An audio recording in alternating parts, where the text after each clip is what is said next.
أعوذ بالله من الشيطان الرجيم. بسم الله الرحمن الرحيم. السلام عليكم ورحمة الله وبركاته. الحمد لله رب العالمين وبه نستعين على أمور الدنيا والدين، والصلاة والسلام على أشرف الأنبياء والمرسلين سيدنا وحبيبنا ومولانا محمد وعلى آله وصحبه أجمعين. Rabbi ishrah li sadri wa yassir li amri wahlul 'uqdatam min lisani yafqahu qawli. Rabbi zidna ilma warzuqna fahma bi rahmatika ya arhamar rahimin. Amma ba'du. Jamaah salat subuh yang dirahmati Allah, puji syukur senantiasa kita panjatkan kepada Allah Subhanahu wa taala atas karunia nikmatnya, terutama nikmat iman wal Islam, nikmat sehat walafiat, nikmat dunia kubur, juga nikmat kesempatan sehingga pada pagi hari ini kita masih melangkahkan kita usaha ikhlas dalam rangka menunaikan kewajiban yaitu sholat subuh secara berjamaah, dan kita lanjutkan dengan kajian. Salawat dan salam tercurahkan kepada baginda kita Nabi Muhammad SAW, keluarga dan sahabatnya serta umat Islam yang istiqomah dengan sunnah-sunnahnya. Mudah-mudahan kita dapat mengamalkan sunnah-sunnahnya dengan harapan mendapatkan syafaat yang berkiamat nanti. Amin ya rabbal alamin. Jamaah sholat subuh kepada Allah, kita akan lanjutkan pembacaan kitab Al-Sedekah, dan kita akan membacakan satu buah hadis yang diriwayatkan dari Asma binti Abu Bakar radhiyallahu anha, yang berkata, pada waktu terjadi perjanjian antara Rasulullah SAW dan orang-orang Quraisy, ibu saya yang masih kafir datang dari Makkah ke Madinah. Maka saya bertanya kepada Rasulullah SAW, wahai Rasulullah, sesungguhnya ibu saya datang kepada saya untuk meminta bantuan saya. Bolehkah saya membantunya sementara ibu saya adalah kafir? Rasulullah SAW bersabda, ya, bantulah ibumu. Pada zaman permulaan Islam, kezaliman yang dilakukan oleh orang kafir terhadap orang Islam sudah keterlaluan. Kitab-kitab sejarah banyak yang menceritakan tentang kisah tersebut, sehingga orang-orang Islam terpaksa berhijrah dari Makkah. Bahkan sampainya di Madinah, orang-orang musyrikin dengan berbagai cara terus memerangi dan menyakiti orang Islam. Ketika Rasulullah SAW bersama rombongan sahabat pergi ke Mekah untuk melakukan umrah, orang-orang kafir tidak membolehkan mereka masuk ke Mekah. Mereka harus kembali sebelum sempat memasuki Mekah. Tetapi pada waktu itu telah dibuat sebuah perjanjian yang berlaku selama beberapa tahun. Dalam perjanjian tersebut antara lain disepakati bahwa tidak ada pertempuran di antara mereka dengan beberapa syarat selama beberapa tahun. Kisah ini sangatlah masyhur. Dalam hadis di atas, perjanjian itulah yang dimaksud oleh Asma radhiyallahu anha, yakni sebagaimana orang yang ia katakan. Pada waktu terjadi perjanjian dengan orang-orang Quraisy, pada waktu perjanjian ini, salah seorang istri Abu Bakar radhiyallahu anhu, yakni ibu Asma radhiyallahu anha, pada waktu itu belum masuk Islam, datang kepada putrinya Asma radhiyallahu anha untuk meminta bantuan. Karena ia seorang musyrik, Asma radhiyallahu anha ragu-ragu apakah ia membantunya atau tidak. Ketika ia bertanya kepada Rasulullah SAW, beliau memerintahkan untuk menolongnya. Imam Khattabi berkata bahwa dari kisah ini dapat diketahui bahwa menyambung tali silaturahim dengan keluarga kafir juga perlu menggunakan uang, sebagaimana terhadap keluarga Islam.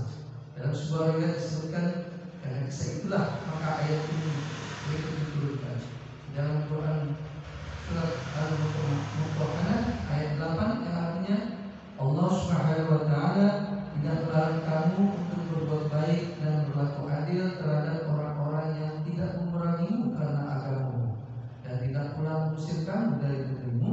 Sesungguhnya Allah Subhanahu wa taala menyukai orang-orang yang berbuat adil.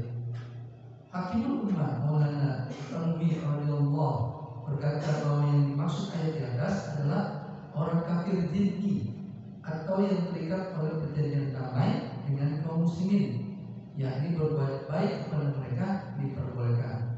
Inilah yang dimaksud berbuat adil. Jadi yang dimaksud berbuat adil adalah berbuat adil secara khusus, yakni berbuat adil berdasarkan kedudukan mereka sebagai kafir zimmi dan orang yang Hendaknya mereka selalu diperlakukan dengan adil, karena berbuat adil secara mutlak itu wajib terhadap setiap orang, kafir, bahkan dengan hewan sekalipun. Ibu dari Asma radhiyallahu anha yang bernama Qailah atau Qutailah bin Abdul Uzza, karena tidak masuk Islam, maka Abu Bakar As-Siddiq radhiyallahu anhu menceraikannya. Dalam sebagian riwayat disebutkan bahwa ia datang kepada putrinya Asma radhiyallahu anha dengan membawa sedikit minyak dan mentega sebagai hadiah. Tapi Asma tidak mengizinkan masuk rumah, dan ia mengutus orang untuk bertanya kepada Aisyah radhiyallahu anha tentang masalah tersebut. Aisyah menanyakannya kepada Rasulullah SAW, dan bila sudah memperoleh jawaban supaya disampaikan kepadanya. Sebagai jawaban, Rasulullah SAW mengizinkannya. Ayat suci tersebut turun berkenaan dengan kisah ini. Fathul Bahr Nurul Mansur. Inilah keteguhan orang-orang yang menjalankan agama dengan semangat yang patut dicemburui ketika ibunya datang ke rumah untuk menemui putrinya Asma radhiyallahu anha, mengutus orang untuk menanyakan masalah tersebut, yaitu bolehkah ia mengizinkan ibunya yang kafir tersebut untuk masuk ke rumah. Di dalam beberapa riwayat disebutkan bahwa para sahabat radhiyallahu anhum pada masa permulaan Islam tidak suka bersedekah kepada orang yang bukan Islam. Terhadap sikap mereka itu, Allah Subhanahu wa taala memberikan ayat dalam surat Al-Baqarah ayat 272 yang artinya, bukanlah kewajibanmu menjadikan mereka mendapat petunjuk, karena kewajibanmu hanyalah menyampaikan dakwah, akan tetapi Allah lah yang memberikan petunjuk kepada siapa yang dikehendakinya. Dan apa saja harta yang baik kamu infakkan dengan Allah, maka pahalanya itu untuk kamu sendiri. Dan janganlah engkau membelanjakan sesuatu kecuali karena mencari keridhaan Allah Subhanahu wa taala. Yakni jika kita bersedekah untuk mencari keridhaan Allah Subhanahu wa taala, maka semua orang yang memerlukan termasuk dalamnya, baik itu orang Islam atau orang kafir. Abdullah bin Abbas radhiyallahu anhu berkata bahwa orang yang tidak suka bermurah hati kepada saudara-saudaranya yang kafir supaya mereka masuk Islam, terhadap hal ini ia minta penjelasan Rasulullah SAW, sehingga turunlah ayat berikut ini di dalam surat Al-Baqarah yang tadi sudah kita bacakan. Imam Al-Ghazali radhiyallahu anhu menulis bahwa seorang Majusi datang kepada Nabi Ibrahim alaihissalam dan meminta supaya ia diterima tamu beliau. Beliau berkata, jika kamu masuk Islam, aku akan menjadikanmu sebagai tamu. Mendengar jawaban tersebut, pergilah orang Majusi itu, lalu turunlah wahyu dari Allah Subhanahu wa taala. Wahai Ibrahim, jika ia tidak berpindah agama, kamu tidak mau memberi makan meskipun hanya satu malam. Sesungguhnya kami telah memberinya makan sejak 70 tahun lalu. Walaupun ia kafir, apa susahnya memberi makan satu kali? Ibrahim alaihissalam langsung berlari mencarinya. Setelah bertemu orang Majusi di bawah rumahnya, lalu diberi makan. Orang Majusi itu bertanya, apakah yang telah terjadi sehingga kamu sendiri keluar untuk mencariku? Lalu Nabi Ibrahim alaihissalam menceritakannya kepadanya tentang turunnya wahyu tersebut. Orang Majusi itu berkata, inikah yang dilakukan olehnya Tuhan terhadapku? Sekarang ajarkanlah kepadaku tentang Islam. Setelah Nabi Ibrahim menjelaskan kepadanya tentang Islam, pada waktu itu juga ia masuk Islam. Dalam sebuah hadis disebutkan bahwa ada 3 perkara tidak boleh dibedakan antara orang kafir dengan orang Islam. Yang pertama, bermurah hati terhadap kedua orang tua, baik mereka Muslim ataupun kafir. Kedua, menunaikan janji baik terhadap orang Islam maupun orang kafir.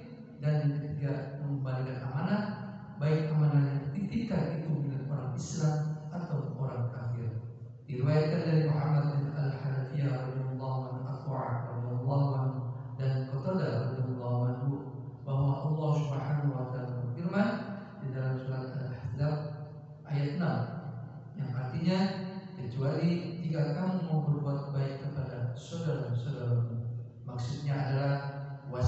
umat Islam kepada saudara-saudaranya yang beragama Yahudi, Nasrani, yang bukan Muslim dari riwayat Al-Bukhari. Demikian satu buah hadis yang menceritakan, menjelaskan tentang diawali pada perjanjian Rasulullah SAW dan orang Quraisy. Di sini ada sebuah riwayat seorang ibu yang masih kafir, sementara anaknya beragama Muslim atau masuk Islam, dan dia bertanya kepada Rasulullah ketika ibunya datang untuk meminta bantuan, sementara ibunya belum masuk Islam, namun jawaban Rasulullah SAW tetap dibantu. Di sini dijelaskan lagi dalam ayat berikutnya dalam surat Mumtahana ayat 8, Allah SWT tidak melarang kamu untuk berbuat baik dan berlaku adil terhadap orang-orang yang tidak memerangimu karena agamamu dan tidak pula mengusirmu dari negerimu. Sesungguhnya Allah SWT menyukai orang-orang yang berbuat adil. Dan dijelaskan lagi di dalam surat Al-Baqarah yang menjelaskan bahwa bersedekah untuk mencari ridha Allah SWT, maka semua orang yang memerlukan termasuk di dalamnya, baik itu orang Islam ataupun orang kafir. Bahkan tadi terakhir dalam sebuah hadis ditutup ada 3 perkara, dan ini sebelumnya dijelaskan satu riwayat ketika Nabi Ibrahim mendapat datang seorang tamu, sementara tamunya belum masuk Islam, dan Nabi Ibrahim menolaknya sebagai tamu. Kemudian pergilah orang Majusi itu, lalu Allah menurunkan ayat di mana ayat tersebut menjelaskan bahwa wahai Ibrahim, jika dia tidak berpindah agama, kamu tidak akan memberi makan meskipun hanya 1 malam. Sesungguhnya kami telah memberinya makan sejak 70 tahun yang lalu, walaupun ia kafir. Apa susahnya memberikan makan 1 kali? Dari sini akhirnya tamu yang Majusi itu, atau kalau disistilahkan Majusi itu aliran menyembah api. Jadi dia belum menyembah Allah dengan izin Allah.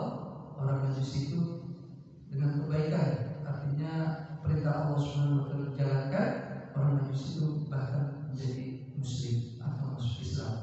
Demikianlah, mudah-mudahan dalam penjelasan ini dapat kita amalkan dalam kehidupan kita sehari-hari, terutama kepada saudara-saudara kita yang Muslim yang memang tidak memerangi agama kita untuk berbuat adil. Dan di sini dijelaskan tetap bermurah hati ketika kita juga ada orang tuanya masih belum masuk Islam, dalam hal ini mungkin anak yang mualaf, dan mereka tetap menjaga hubungan baik pada orang tuanya, kemudian memberikan janji terhadap orang Islam maupun orang kafir, dan mengembalikan amanah baik yang dititipkan itu milik orang kafir maupun orang Islam. Demikian yang dapat kami sampaikan. Mudah-mudahan ini bermanfaat bagi kita semua, dan mohon maaf apa yang saya sampaikan ini karena ini adalah kita baca dan